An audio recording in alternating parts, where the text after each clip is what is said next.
28 दिसंबर रात 8:56 पर एक पीडीएफ जारी होता है और वो पूरी क्रिप्टो इंडस्ट्री में तहलका मचा देता है। मतलब क्रिप्टो के प्राइस कहाँ से कहाँ पहुँचने लगते हैं, यानी कि इन सब से इस एक पीडीएफ ने क्रिप्टो इंडस्ट्री में काफ़ी ज़्यादा उतार चढ़ाव पैदा कर दिए, ये हम इस बात में कह सकते हैं। दरअसल हुआ ये कि FIU जो इंडिया के फाइनेंशियल इंटेलिजेंस यूनिट इंडिया है, यहाँ पर इनका ये कहना है कि हमने बहुत सारे एक्सचेंज को ऐसा नोटिस किया है जो इंडिया में ट्रेडिंग करवा रहे हैं लेकिन इंडिया के रूल्स को फॉलो नहीं करते हैं। बिल्कुल ये चीज़ सत्य है, इसमें कोई गलती नहीं है। तो यहाँ पर जो एक्सचेंज का नाम इस लिस्ट में दिया गया है, जिसमें बाइनेंस है, KuCoin है, होबी है, क्रैकन है, गेट.io है, बिटट्रेक्स है, या और टोटल मिला के 9 एक्सचेंज हैं। कुछ ऐसे भी एक्सचेंज है जो इस लिस्ट में नहीं है।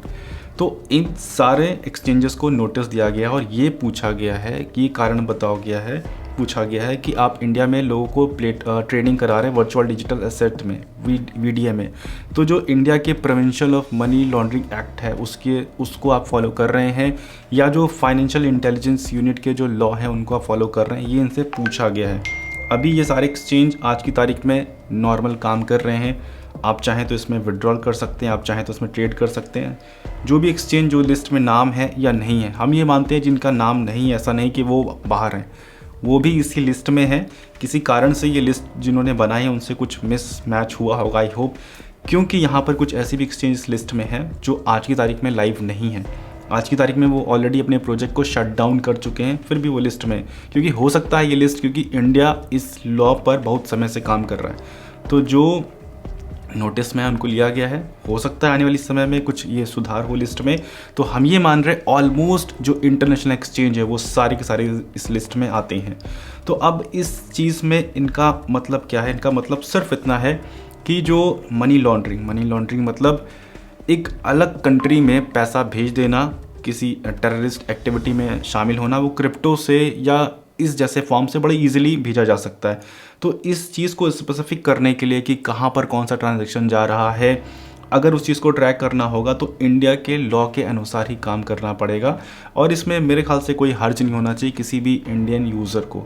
अब यहाँ पर इसका फ़ायदा हम लोगों को क्या क्या मिल सकता है वो भी एक नज़र में सुन लेते हैं। दरअसल आप लोगों ने लास्ट कुछ समय पहले देखा होगा FTX कोलैप्स हुआ, वाइजर, वर्ल्ड में बहुत सारे लोगों ने अपना स्टेकिंग किया था, उसके बाद सेल्सियस और बहुत सारे ऐसे प्रोजेक्ट आते रहते हैं। दूसरा आप देख रहे होंगे इंडियन एक्सचेंज, जहाँ पर कुछ एक्सचेंज इंडिया के ऐसे हैं जो कान में रुई डालकर बैठ जाते हैं जब यूज़र अपने विड्रॉल की बात करता है, जब अपने यूज़र उस प्लेटफॉर्म में कुछ प्रॉब्लम की बात करता है तो वो एक्सचेंज के जो ओनर हैं, जो CEO हैं, उनका कोई जवाब नहीं आता है। लेकिन यहाँ पर कुछ इंडियन ऐसे भी एक्सचेंज है जो स्ट्रगल कर रहे हैं, जो फाइट कर रहे हैं सिस्टम के साथ, क्योंकि रूल्स अभी इंडिया में बिल्कुल स्पेसिफिक क्लियर नहीं है, चाहे वो इंडियन एक्सचेंज हो और इंटरनेशनल एक्सचेंज के लिए तो अभी नोटिस जारी हो चुका है। तो इंडियन एक्सचेंज कुछ सारे स्ट्रगल भी कर रहे हैं, जहाँ पर CoinDCX और CoinSwitch बहुत सारा मतलब आगे से आगे बढ़कर इनिशिएट ले रहे हैं इन जैसे जो रूल्स आ रहे हैं उनके लिए।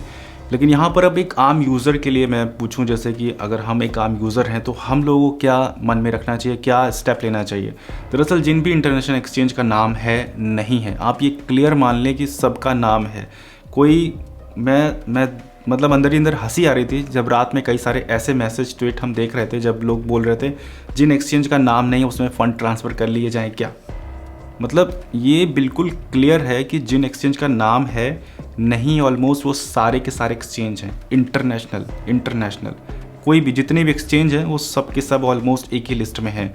कि मतलब अगर बाइनेंस के साथ होगा तो इसका मतलब ये नहीं कि कोई दूसरे एक्सचेंज के साथ नहीं होगा, वो सभी होगा। दरअसल बाइनेंस का इसलिए नाम ज़्यादातर आगे आता है क्योंकि आप ये समझिए जो सबसे ज़्यादा मतलब नाम जिसका प्रसिद्ध होता है, फेमस होता है, वो सबसे ज़्यादा आगे पुकारा जाता है हर एक काम में कि हाँ भैया आओ, तुम आगे आओ, सबसे पहले तुमको काटा जाएगा। तो वो चीज़ का डिसएडवांटेज भी बाइनेंस को मिलता है। खैर कोई बात नहीं, जब एडवांटेज शुरू होगा तो सबसे ज़्यादा एडवांटेज भी बाइनेंस को मिलेगा।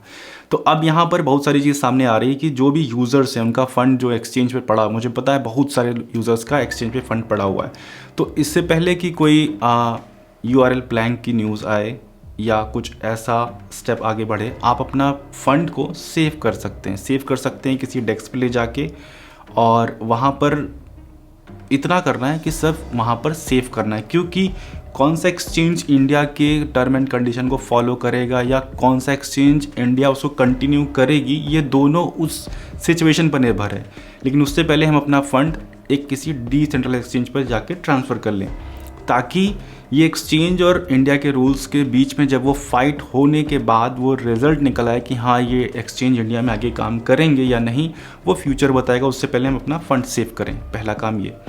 दूसरा, दिमाग में आप ये बिठा लीजिए कहीं पर अच्छे से कि टैक्स देना है 30%।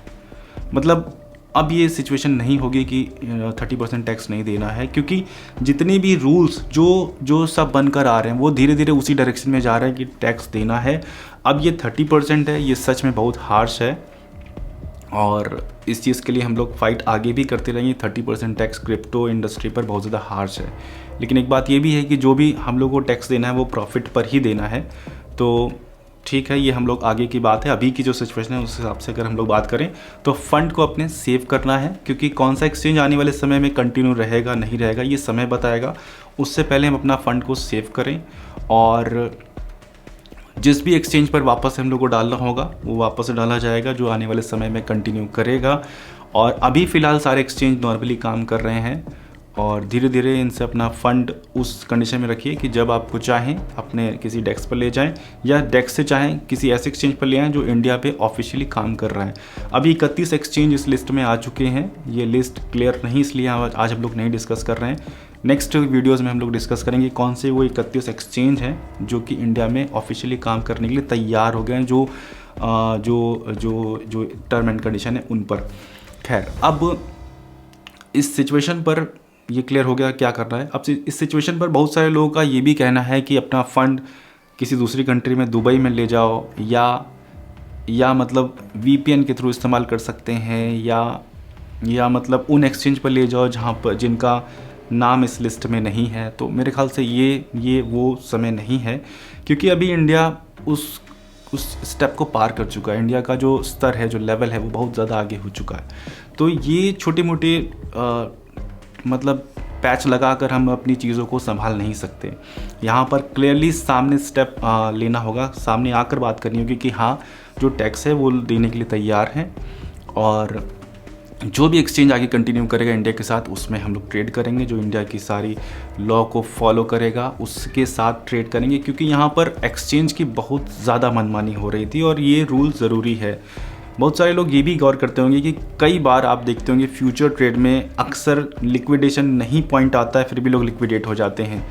और कई बार हम लोग फ़ंड ट्रांसफ़र में गलती कर देते हैं, फ़ंड हमारा गलत जगह चला जाता है या जो P2P में वेंडर है वो हमारा स्कैम कर देता है। तो इन सारी चीज़ों से बचने के लिए ये स्टेप मेरे ख्याल से कोई बुराई नहीं है इसमें, और आज नहीं कल नहीं परसों ये होना ही था, क्योंकि ये वर्ल्ड वाइड जिस तरीके से क्रिप्टो चल रही है, क्रिप्टो का जो एक्सपेंशन हो रहा है उसमें हर एक कंट्री चाहेगा कि उसकी जो इकोनॉमी है वो स्टेबल बनी रहे, और उस इकोनॉमी को स्टेबल करने के लिए इन जैसे कदम उठाने ज़रूरी हैं। तो आज नहीं कल नहीं परसों पूरा वर्ल्ड इस चीज़ को फॉलो करने वाला है और इंडिया इस पर इनिशिएट ले रहा है। इस बात की भी हम लोगों को खुशी होनी चाहिए। अब एक लास्ट बात इस वीडियो में आती है, वो ये कि जो भी एक्सचेंज का नाम लिया गया है या नहीं लिया गया, हम मानते हैं वो सारे एक्सचेंज हैं पहली बात, तो उनके लिए हम एक ट्वीट कर रहे हैं। उस ट्वीट में हम यही जानना चाहते हैं कि इंडिया गवर्नमेंट ने अपना स्टेप ले लिया है, उसने ये पूछना शुरू कर दिया है कारण बताइए भैया, आपकी हमारे कंट्री में ट्रेडिंग लोग करवा रहे हैं तो कौन कौन से रूल्स आप फॉलो कर रहे हैं, हमारे नहीं कर रहे हैं, उन सब का एक लिखित एग्रीमेंट हो जाएगा। उसके बाद फिर अच्छे से सारे एक्सचेंजेस चलेंगे।